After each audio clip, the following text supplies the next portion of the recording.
Smoke started coming to the living room, and I realized that popcorn had been burning for that long. And so my sister must not have been there, and my parents came home, and I was devastated because the whole house smelled like burnt popcorn. Hi, I'm Bradley Cooper, and these are my film firsts with BAFTA. The first film I remember seeing, I think it's like Bambi, maybe. I did not like when Mom died, right? Yeah, I didn't love it. Yeah, it felt like a dark movie to me. Or like Sound of Music or It's a Wonderful Life. I think, yeah, probably when I was, yeah, one of those. Or Little Lord Fauntleroy, that was another like movie when I was really, I'm like the first movie I ever saw, like my eyes ever saw. I'm sure that wasn't, but that's, I think that one of those. The first film that I watched at a young age that I definitely should not have seen was Airplane. I think Airplane 1 or 2, and I knew I wasn't supposed to see it. And my parents they went out to dinner or something, and my sister was not there, and I knew it was coming on HBO, and I watched it.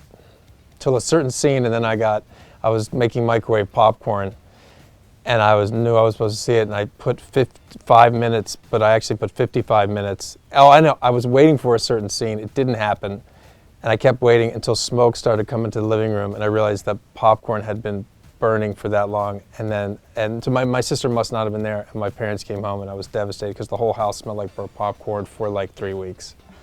So I do remember that. First film was Stand By Me that I was really obsessed with as a kid. There's a movie theater, back of our house were train tracks, then a movie theater, and so much of that movie takes place on train tracks.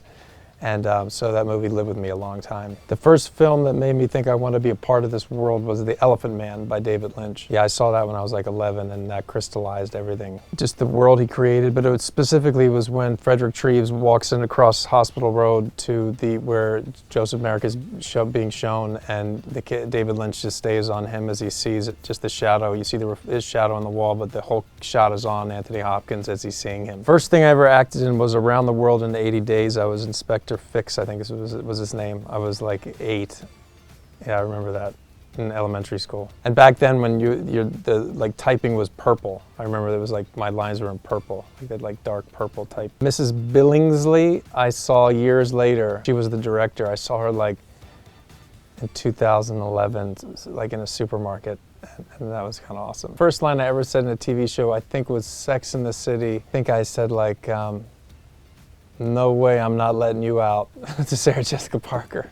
No way, I'm not letting you out. I think, yeah, because she wanted to get out of his Porsche convertible. Yeah, that was incredible. Yeah, I learned how to drive a standard car, but I still messed it up. But like shooting with Sarah Jessica Parker and all those guys and Darren Star. I mean, I had auditioned for so many things, never got it. So when I actually got it, I didn't really realize that you actually have to do it.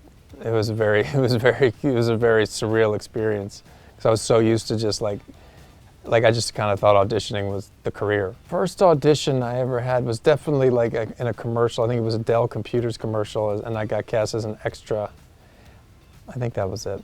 The first film that really slayed me emotionally was The Elephant Man. Yeah, I like couldn't stop crying watching that as a kid. I don't know why it just popped in my mind, but like, this is not a boating accident from Jaws is a line that maybe one of the first lines I remember quoting. I don't know what that says about me. But I think what I remember about it is that Richard Dreyfuss says it in Jaws, and then Richard Dreyfuss says it in Stakeout when he plays a character playing the game, what line is this from a movie? And it was like a meta moment in the movie with Emilio Estevez. I think maybe that's why I remember it. First time I performed the voice of Rocket and James Gunn was in a sound studio, I think in Los Angeles, like 11 or 12 years ago. It was a surprise to both of us. I was trying out so many different voices, and then it was like, what if like Daniel Day-Lewis from Gangs of New York meets Gilbert Gottfried? Like if that's a mashup. And I think I pitched it to James Gunn like that. I was like, what if we do a mashup of Daniel Day-Lewis? First time I ever heard Lady Gaga sing was La Vie en Rose at a cancer benefit, and that's what floored me, and I couldn't stop. And then in that moment, it was like, oh my gosh, she has to play that character. And then that's why I wrote that song into the movie. Oh, when we were all reading the movie together around the table, my first reaction when she started singing was excitement to see what everybody else's reaction would be, because at that point I knew the magic and how nuclear it was. So I was just giddy watching everybody's jaw drop as she just starts effortlessly belting out You know, the bridge of Shallow. I first knew I wanted to make Is This Thing On when Will told me he was thinking about a movie where he would play a stand-up. My first memory of being on set of Is This Thing On is right before we started to roll and Will was about to go on stage, and just a moment that he and I had together before he was about to jump off the cliff.